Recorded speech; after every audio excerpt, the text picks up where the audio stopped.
After all the ideas, the thoughts, and the pondering, I find that I am merely one fool wandering. Yo, yo, yo, what's up there, YouTube? It's Halloween day. I'm just kind of hanging out, taking it easy. But when I'm taking it easy, I'm still thinking about how do I help the situation we're in? How do I stop the madness that I see that's engulfing our country? How do I stop what I know is coming to this country?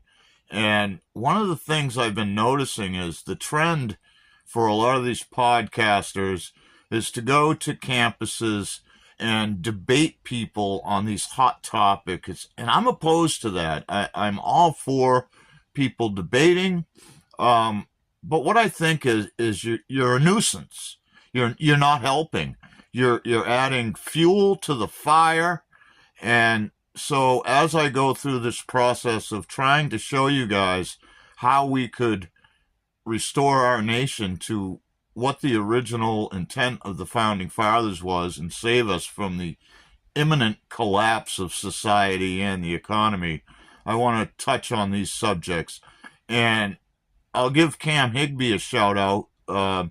I'm kind of new to him. I like some of his stuff. I question some of his stuff. And today I'm questioning him going to the University of Texas to debate people about Muslim. And his theory is that it is incompatible with Western culture. And I didn't believe that. Somehow I thought he was wrong.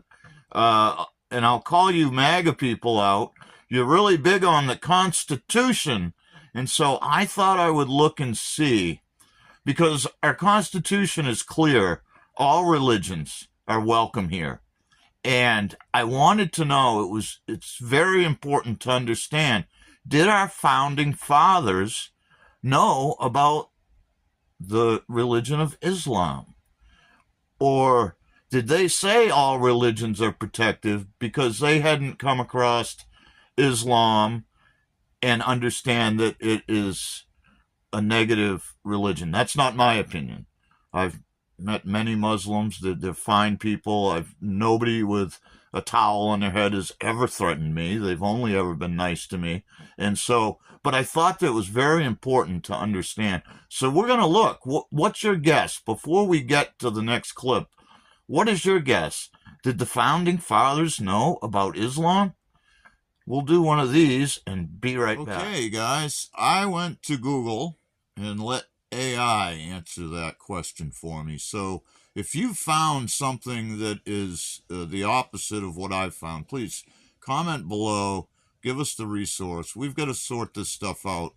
I asked AI, would the founding fathers have been aware of the religion of Islam? And you can see it here for yourself. I'm sure on your screen it may be too small to read, so I'm going to read it to you. Yes, the founding fathers were aware of Islam, as evidenced by their personal studies of the religion, discussions of its principle, and explicit mention of Muslims in writings concerning religious freedom and political participation.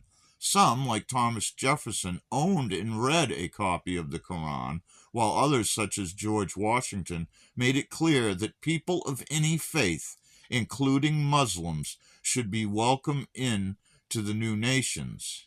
Then we go down to get a little more information. Intellectual engagement. Figures like Thomas Jefferson were personally interested in Islam, purchasing a copy of the Quran to study its theology and law, which was among the thousands of books he said he sold to the Library of Congress. Benjamin Franklin also reportedly studied Islam. Political and legal context. Islam was discussed within the context of religious freedom and national identity. Jefferson, in drafting the Virginia Statute of Religious Freedom, specifically mentioned Muslims to ensure the law protected people of all faiths. George Washington wrote that he would hire craftsmen regardless of their religion, stating that they could be Mohammedans. I don't know what that is. Probably butchered it. Sorry if I did. And if you're one of those, salute. Apologies. Jews or Christians of any sect. So, and when you say you're a Christian, understand that that's going to mean a lot of different things to a lot of different people. Um, I actually don't like that. It seems like it's a lie. If you say you're a Christian and there's like 12 different versions or whatever it is. Anyway, not here to insult anybody. If you're an asshole, I don't like you, and if you're not an asshole, I love you, and that's how I roll.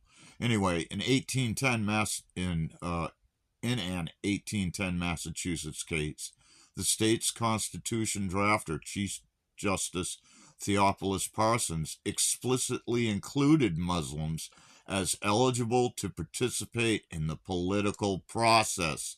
So if you're attacking, Omar, Ilmar, whatever, yeah, butchered her name as well. Apologize, but you get the point. She has a right to be there. Views on religious principles. Some founders saw certain similarities between Islam and Christianity, particularly the belief in a system of future rewards and punishments, which they viewed as necessary for social order. Others held negative views, often influenced by prejudices or political conflicts, such as the Barbary Pirates or viewing Islam as a source of despotism. So I think it's quite clear that Islam was understood, fully accepted, and the founding fathers, you might say, went out of their way to make sure people of the Islamic faith were included. I think we need to stop attacking people. I think we need to stop saying that this country was founded on Christianity. No, it wasn't. It was founded on the belief that basically religion is irrelevant, right? Everybody is welcome here, and I don't think it's doing us any good to be out there and throwing these hot topics, they're wedge issues designed to divide. And I especially don't like the fact of anyone going to a college campus to push their views on the youth, start turmoil. These kids need to be there and studying what they decided to study. If you want to have these debates, that's fine. Advertise it to the colleges because, yes, we have to get the youth involved in the decisions that will guide the future of this country. But don't go there and that's not the place. Set it up at a separate venue. Advertise certainly to the college students, invite them to come, debate them, but do it on their own time in a different time and place, because what you're doing is only causing hate, violence. We saw it with Charlie Kirk. I'm seeing it in multiple streams across the internet where these things become heated. You're putting a burden on the security of the schools, and it's just a bunch of shit, in my opinion. Anyway, much love, many, many thanks. If you haven't yet, please like the video, subscribe to the channel. I've got to get a few more subs, and then we'll start doing some long-form live conversations to, again, try.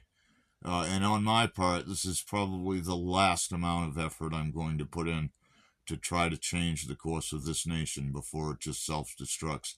Much love, and I'll see you all in the next video.